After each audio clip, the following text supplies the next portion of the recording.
درانه کتونکو السلام علیکم. زه محمد سلمان همدرد د حق غږ پښتو چینل خبري لنډیز کې ستاسو کوربه اوس تاسو پام را اړوم د مهمو خبرونو لنډیز ته.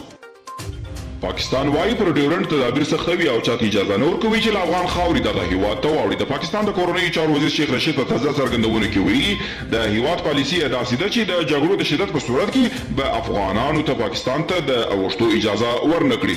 د ملګرو ملتونو ځانګړي استازي او د یوناما مشر دیبورا لاینز په خپل تازه څرګندونه کې ویلي دي په قطر او کابل کې د دواړو لورو له مشرانو سره پر روان وضعیت خبرې کړې دي. نو موږ ویلي چې په دې لیدونو کې ټینګار کړی دی چې باید ژر تر ژره تاوتریخوالی کم کړل شي او شخړې دې پای ته ورسیږي. د امریکا جان هاپکینز پونتون په تازه څرګندونه کې ویلي په ټوله نړۍ کې د کورونا له امله د مړو شویو کسانو شمېر له 4 میلیونه واوښت. همداراز تر دې دمه د 115 میلیونه ډېر وګړي په دغه ویروس اخته شوي دي. د هند لومړی وزیر د کورونا د رسم مدیریت له امله د خپلې کابینې 12 وزیران له دندو ګوښه کړي دي. هندي رسنۍ وایي چې په دې ډله کې د هند روغتیا وزیر هم شامل دی. هند یو له هغو هیوادونو دی چې کورونا وبا سخت ځپلي دي او تاجکستان ته اوښتې شاوخوا 600 افغان پوځیان بیرته کابل ته رالېږدول شوي دي.